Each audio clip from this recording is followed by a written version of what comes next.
Selamat datang di Puspa Kreasi, channel pendidikan yang membahas tentang metode, media, prestasi, seni, materi, tutorial, dan kreasi. Berjumpa lagi dengan Kak Puspa. Senang rasanya berjumpa lagi dengan adik-adik semua. Bagaimana kabarnya? Semoga adik-adik sehat dan selalu semangat dalam belajar. Kak Puspa punya pantun nih untuk adik-adik. Coba dengarkan ya. Andi beli sepeda baru.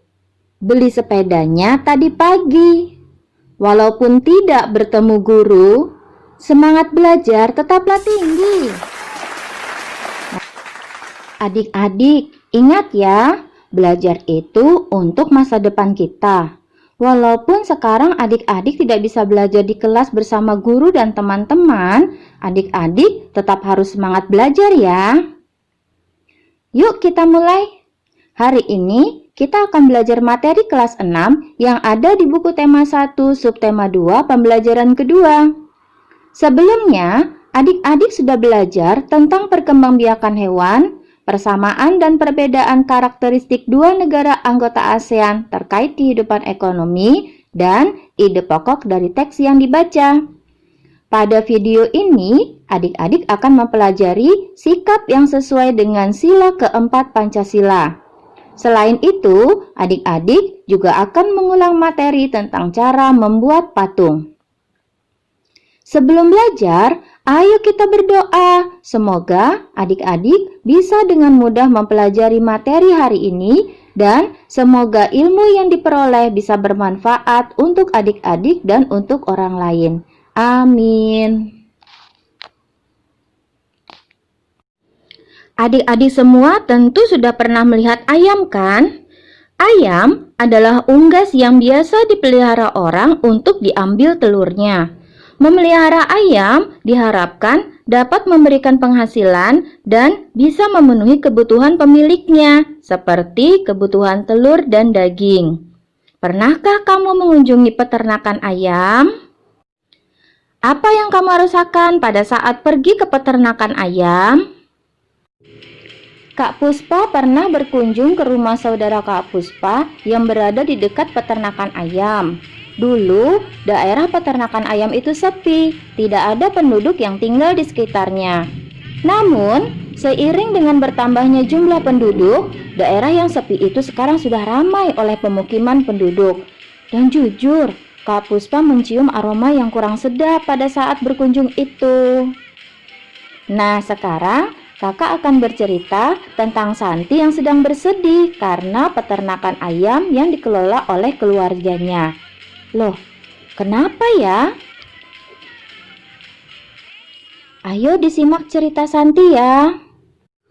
Santi sangat bersedih. Ayahnya baru saja bercerita bahwa penduduk setempat mengeluhkan keberadaan peternakan ayamnya.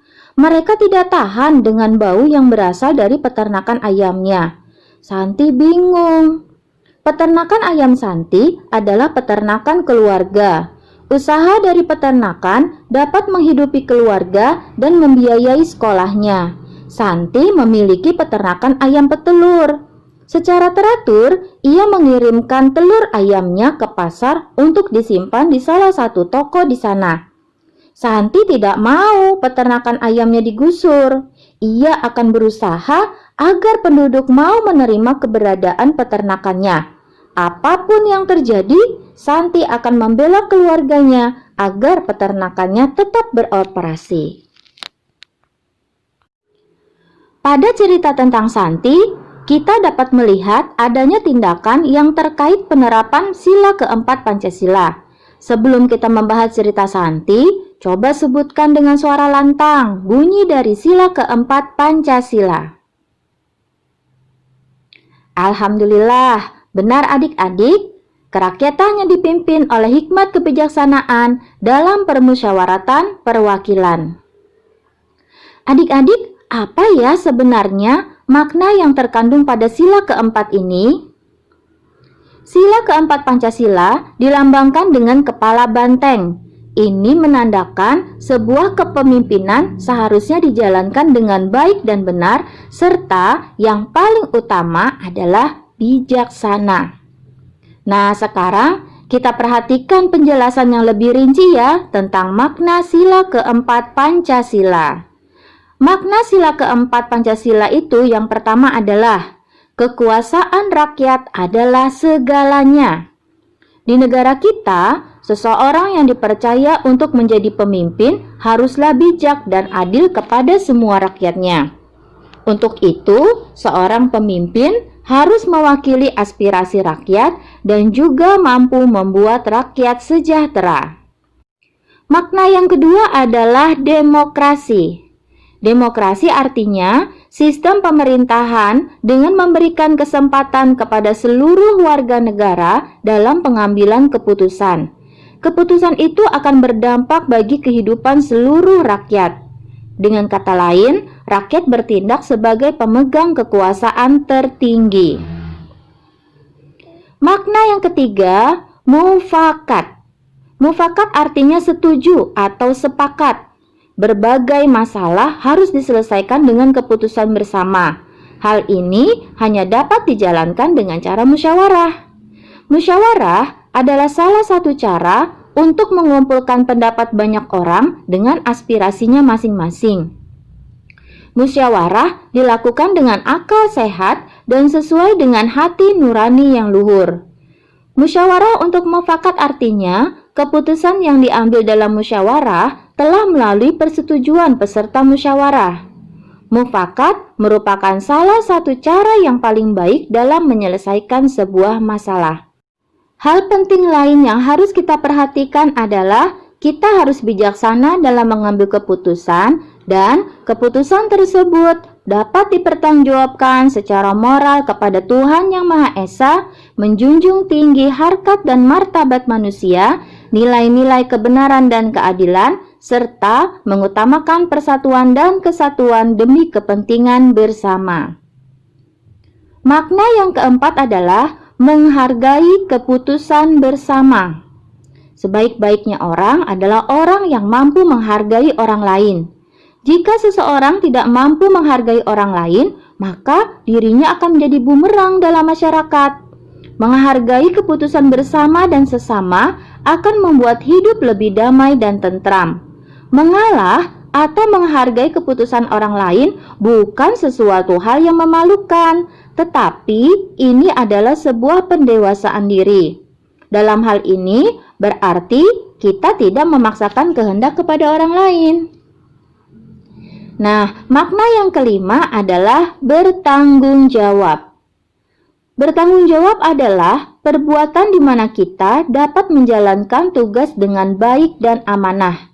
Bertanggung jawab merupakan suatu tindakan yang sangat dewasa, karena seseorang yang dewasa tidak akan mengingkari janjinya terhadap orang lain. Makna yang selanjutnya adalah kekeluargaan. Kekeluargaan berasal dari kata keluarga yang mendapat awalan ke dan akhiran an. Kekeluargaan didasarkan rasa kekeluargaan seperti rasa saling menyayangi yang tinggi dan bertanggung jawab dalam mempertahankan nilai-nilai keluarga. Sikap kekeluargaan dalam masyarakat Indonesia bukan hanya didasarkan pada ikatan darah. Sikap kekeluargaan sudah ada dalam masyarakat Indonesia sejak dulu. Dalam bermasyarakat, sikap kekeluargaan diwujudkan dalam membiasakan diri menempatkan anggota masyarakat sesuai dengan kedudukannya, mendahulukan kepentingan bersama daripada kepentingan orang lain, terbuka terhadap suatu masalah yang dihadapi bersama, dan saling membantu jika ada anggota masyarakat yang mengalami kesulitan. Nah, itulah makna yang terkandung dalam sila keempat Pancasila. Sekarang kita ingat lagi ya cerita tentang Santi. Pada cerita tersebut, Santi akan berusaha agar masyarakat mau menerima keberadaan peternakan ayam keluarganya. Apa pendapat kalian tentang sikap Santi? Jika kalian kurang setuju, sebutkan alasan dan apa yang seharusnya dilakukan oleh Santi. Nah, pada cerita itu juga disebutkan penduduk yang mengeluhkan keberadaan peternakan keluarga Santi. Apa pendapatmu tentang sikap penduduk?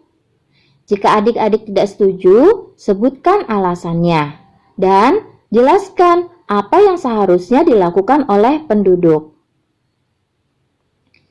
Cerita Santi itu hanyalah salah satu cerita yang ada di masyarakat Indonesia di antara sekian banyak cerita lain yang berkaitan dengan sila keempat Pancasila. Dapatkah adik-adik menyebutkan 3 contoh perilaku yang sesuai dengan nilai-nilai Pancasila pada sila keempat? Adik-adik, pada subtema 1, kalian sudah belajar cara membuat patung dari tepung. Kali ini, Kak Puspa akan menjelaskan 7 teknik pembuatan patung. Teknik yang pertama adalah teknik butsir. Butsir merupakan salah satu teknik pembuatan patung dengan cara mengurangi atau menambah bahan lunak seperti tanah liat, gips malam, dan bahan yang berstruktur lunak lainnya sehingga tercipta karya patung yang memiliki nilai estetika. Butsir itu sendiri adalah alat yang terbuat dari kayu dan kawat yang berfungsi untuk memotong, membentuk, atau mengurangi tanah yang akan dibentuk menjadi patung. 2. Teknik pahat. Teknik ini digunakan dengan cara mengurangi bahan dasar sedikit demi sedikit menggunakan alat pahat sehingga menjadi bentuk yang diinginkan. Teknik pahat biasanya dilakukan pada proses pembuatan patung dengan bahan dasar keras seperti kayu, tulang, batu granit, dan bahan dasar yang berstruktur keras lainnya. Yang ketiga adalah teknik cor. Teknik ini biasanya digunakan pada proses pembuatan patung dengan bahan dasar logam. Pembuatan diawali dengan memanaskan logam hingga mencair, kemudian dituangkan dalam cetakan patung yang telah dibentuk rupa patungnya. Nah, teknik yang selanjutnya adalah teknik cetak. Seperti teknik cor, yang harus dipersiapkan adalah cetakan, baik itu cetakan datar, cetakan tinggi, cetak dalam, ataupun cetak saring. Teknik yang kelima adalah teknik las. Teknik las adalah teknik membuat patung dengan menggunakan las dengan bahan dasar besi atau tembaga. Selanjutnya ada juga teknik modeling. Modeling merupakan teknik dalam membuat patung dengan membuat model terlebih dahulu dan setelah itu dibentuk patung sebenarnya. Teknik merakit. Teknik ini hampir mirip dengan permainan puzzle, yaitu dengan cara merakit bahan dasar patung kemudian merangkainya. Dan yang terakhir adalah teknik membentuk. Teknik ini merupakan teknik pembuatan patung dengan cara membentuk patung sedemikian rupa secara bertahap sehingga tercipta patung yang diinginkan. Dalam teknik ini lebih membutuhkan ketelitian dari senimannya, tetapi kualitas patung yang diperoleh biasanya lebih bagus karena menggunakan perasaan dalam membentuknya. Nah, itulah teknik-teknik yang bisa digunakan dalam membuat patung. Untuk plastisin yang adik-adik buat dari tepung kemudian dibentuk menjadi patung pada pembelajaran sebelumnya, itu menggunakan teknik apa ya? Nah, adik-adik bisa membuat kembali plastisin tersebut dan membuat bentuk patung lain yang adik-adik inginkan. Demikianlah pembelajaran kita hari ini. Semoga bentuk pengamalan sila keempat Pancasila dan teknik membuat patung yang sudah adik-adik pelajari bisa bermanfaat untuk adik-adik dan orang lain. Sampai jumpa.